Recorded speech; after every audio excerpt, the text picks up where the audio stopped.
नमस्कार विद्यार्थी मित्रांनो, स्मार्ट अकॅडमी या चॅनलवर तुमचं पुन्हा एकदा सहर्ष स्वागत आहे। आज आपण पाहणार आहोत आजचे सर्वात महत्त्वाचे चालू घडामोडीवरील काही महत्त्वाचे प्रश्न। पोलीस भरती आणि तलाठी भरती या सर्व स्पर्धा परीक्षेसाठी अतिशय उपयुक्त हे प्रश्न आहेत, त्यामुळे व्हिडिओ शेवटपर्यंत बघा। आणि जर तुम्ही चॅनलवर नवीन असाल तर चॅनलला सबस्क्राइब करायला विसरू नका। चला तर आपण सुरू करूया आजच्या प्रश्नांना। बघा, पहिला प्रश्न काय आहे आपला? पहिला प्रश्न आहे, अयोध्येतील राम मंदिरावर 25 नोव्हेंबर 2025 रोजी ध्वजारोहण कोणाच्या हस्ते करण्यात आले? बघा, 25 नोव्हेंबर म्हणजेच काल कोणाच्या हस्ते ध्वजारोहण करण्यात आले? तर याचं उत्तर आहे पंतप्रधान नरेंद्र मोदी। बघा, थोडक्यात आपण त्याच्याबद्दल माहिती बघूया। अयोध्या राम मंदिराच्या कळसावरचा आध्यात्मिक ध्वज हा मंदिर उभारणीतील शेवटचा आणि सर्वात महत्त्वाचा टप्पा समजला जातो। 25 नोव्हेंबर 2025 रोजी पंतप्रधानांच्या हस्ते ध्वजारोहण झाले। ही घटना राष्ट्रीय पातळीवर चर्चेची होती। म्हणजेच कोणाच्या हस्ते झाले? पंतप्रधान नरेंद्र मोदी यांच्या। हे तुम्ही लक्षात, कधी झाली? 25 नोव्हेंबर 2025 म्हणजेच काल। चला दुसरा प्रश्न आपण बघूया। बघा, दुसरा प्रश्न, राम मंदिराचा प्राणप्रतिष्ठा सोहळा कधी पार पडला? राम मंदिराचा प्राणप्रतिष्ठा सोहळा कधी पार पडला? याचं उत्तर आहे 22 जानेवारी 2024ला। हा कार्यक्रम जगभरातून पाळला गेला होता। मंदिराचा इतिहास वारसा 2024 मधील हा सोहळा अद्यापही चालू घडामोडी संदर्भ म्हणून विचारात घेतला जातो। म्हणजे हा खूप सोहळा महत्त्वाचा होता। प्राणप्रतिष्ठा कधी झाली? 22 जानेवारी 2024 साली। चला पुढचा प्रश्न आपण बघूया। काय?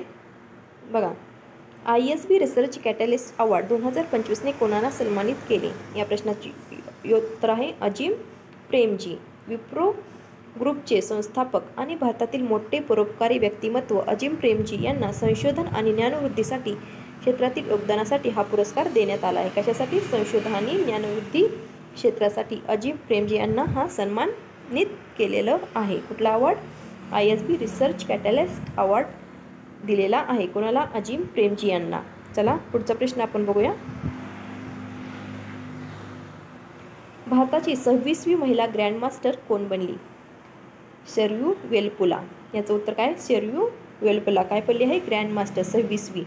बघा, शरयू वेलपुला ही तरुण भारतीय बुद्धिबळपटू असून तिने 2025 मध्ये GM नॉर्म पूर्ण केले। भारताचे महिला बुद्धिबळ क्षेत्र झपाट्याने वाढत आहे। कोण आहे ती? ग्रँडमास्टर 26वी कोण बनली आहे? शरयू वेलपुला। हे तुम्ही लक्षात ठेवायचे। सेम असेच प्रश्न तलाठी आणि पोलीस भरतीला विचारले जातात। चला आपला पुढचा प्रश्न बघूया। व्हिडिओ जर आवडत असेल तर लाईक करा, शेअर करा आणि कमेंट करायला विसरू नका। हे प्रश्न खूप महत्त्वाचे आहेत, त्यामुळे तुम्ही हे करूनच जावा। सगळे प्रश्न 15 प्रश्न आज आपण घेणार आहे ना, प्रत्येक प्रश्न हा महत्त्वाचा आहे, त्यामुळे व्हिडिओ अजिबात स्किप करू नका। प्रत्येक प्रश्न व्यवस्थित बघा। INS माहे कोणत्या प्रकारची युद्धनौका आहे? अँटी सबमरीन युद्धनौका। का कसली आहे? अँटी सबमरीन युद्धनौका। बघा, 24 नोव्हेंबर 2025 रोजी मुंबई येथील नेव्हल डॉक यार्डमध्ये नौदलात समाविष्ट ही सायलेंट हंटर क्षमता असलेली नवीन पिढीची हिंद महासागरातील सुरक्षा बळकट करणारी युद्धनौका आहे। कसली? अँटी सबमराईन युद्धनौका। चला आपला पुढचा प्रश्न आपण बघूया। 6वा प्रश्न आहे आपला। बघा काय? भारतातील सर्वात मौल्यवान ब्रँड 2025 अहवालानुसार कोणता ठरला? HDFC bank. वित्तीय सेवा क्षेत्रातील HDFC बँक ही ब्रँड व्हॅल्यू, ग्राहक संख्या आणि परफॉर्मन्स यात आघाडीवर असून 2025च्या अनेक ब्रँड सर्वेत प्रथम क्रमांक नोंदवला आहे। कुणी? HDFC बँकनं। सर्वात मौल्यवान ब्रँड कुठला ठरला? HDFC bank. चला पुढचा प्रश्न आपण बघूया। भारताचा पहिला परदेशी संरक्षण उत्पादन कारखाना कोणत्या देशात सुरू झाला? मोरोक्को। या प्रश्नाचं काय उत्तर आहे? मोरोक्को। भारताचा पहिला परदेशी संरक्षण उत्पादन कारखाना, परदेशी संरक्षण उत्पादन कारखाना कुठला? मोरोक्को। भारत आफ्रिका संरक्षण सहकार्य अंतर्गत हा मोठा टप्पा मानला जातो। भारतीय संरक्षण सामग्रीचा विस्तार आणि निर्यात वाढवण्यासाठी हे पाऊल महत्त्वाचं आहे। चला आपला 8वा प्रश्न आपण बघूया। जगातील पहिली तरंगते कृत्रिम बेट म्हणजे फ्लोटिंग आर्टिफिशियल आयलँड कोणता देश बांधत आहे? या प्रश्नाचं उत्तर आहे चीन. काय पहिले तरंगते कृत्रिम बेट कोण बांधत आहे? चीन. हे बेट अत्याधुनिक तंत्रज्ञान, हवामान सुरक्षितता आणि सामरिक उद्देशासाठी तयार केले जात आहे. हा प्रकल्प जागतिक सुरक्षेसाठी महत्त्वाचा मानला जातो. चला आपला पुढचा प्रश्न बघूया. भारतातील पहिले JNZ थीम पोस्ट ऑफिस कुठे सुरू झाले? IIT दिल्ली येथे JNZ थीम पोस्ट ऑफिस सुरू झालेलं आहे. दिल्लीमध्ये तुम्ही लक्षात ठेवायचं IIT दिल्ली. यामध्ये डिजिटल व्यवहार, 3D काउंटर सिस्टीम, AI आधारित सेवा आहेत. तरुणांसाठी आधुनिक पोस्टल सोल्युशन म्हणून विकसित करण्यासाठी हे JNZ थीम तयार केलेले आहे.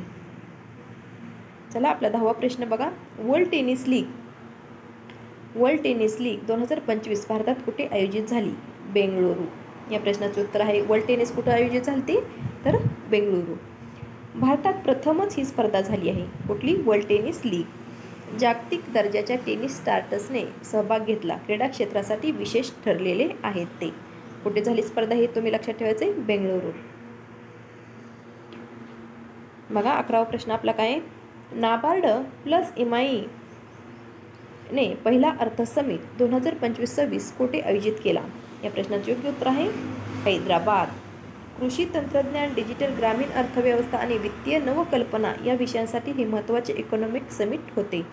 कसलं होतं ते? इकॉनॉमिक समिट होतं. कुठे भरलेलं आयोजित केलं होतं? तर हैदराबादला. चला पुढचा प्रश्न आपण बघूया. चीन अणुप्रतिरोधक तरंगते बेट विकसित करत आहे. यामागचा मुख्य उद्देश काय आहे? बघा काय उद्देश आहे ते. कोण करणार आहे तरंगते बेट तयार विकसित करणार आहे? तर चीन. तर त्याचा मुख्य उद्देश काय बघा लक्षात ठेवा. हवामान प्रतिरोधक संरचना तयार करणे व सामरिक क्षमता वाढवणे यासाठी ते चीन तरंगते बेट, अणुप्रतिरोधक तरंगते बेट हे विकसित करत आहे. कोण? चीन.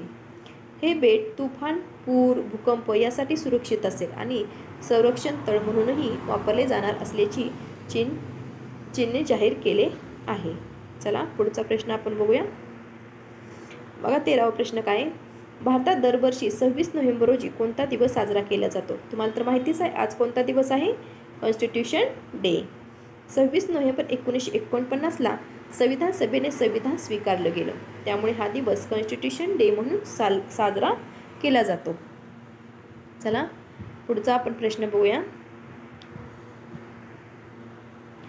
2025 मध्ये कॉन्स्टिट्यूशन डेच्या निमित्ताने कोणत्या प्रकारचा जनसंदेश पंतप्रधानांनी दिला आहे? काय दिला आहे? 2025 कॉन्स्टिट्यूशन डेच्या निमित्ताने कोणता जनसंदेश दिला आहे पंतप्रधानांनी?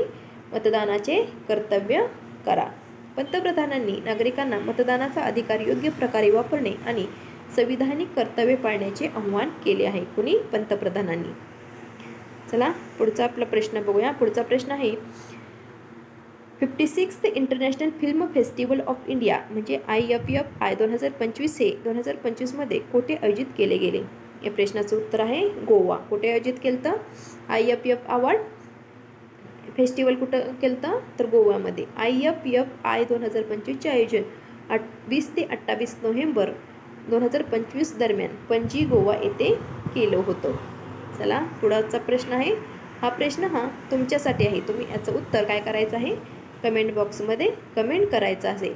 जर व्हिडिओ आवडला असेल तर त्याबद्दल सुद्धा रिव्ह्यू तुम्ही द्यायचा आहे. IFFI 2025 साठी यावर्षी किती देशांमधील चित्रपट सहभागी आहेत हे अंदानुसार किती सांगितले आहे ते तुम्ही कमेंट बॉक्समध्ये कमेंट करायचं आहे. आणि जर हा व्हिडिओ तुम्हाला आवडला असेल तर लाईक, शेअर आणि सबस्क्राईब करायला विसरू नका. आपला दररोज व्हिडिओ 6:15 PM म्हणजे 6:15 वाजता अपलोड होत असतो. त्यामुळे दररोज डेली व्हिडिओ बघत जावा. तुमच्या परीक्षेसाठी अतिशय महत्त्वाचे असे प्रश्न आपण घेऊन येत असतो. त्यामुळे व्हिडिओ शेवटपर्यंत बघत जावा. लाईक, शेअर आणि सबस्क्राईब आपल्या मैत्रिणींना पण शेअर करा. धन्यवाद.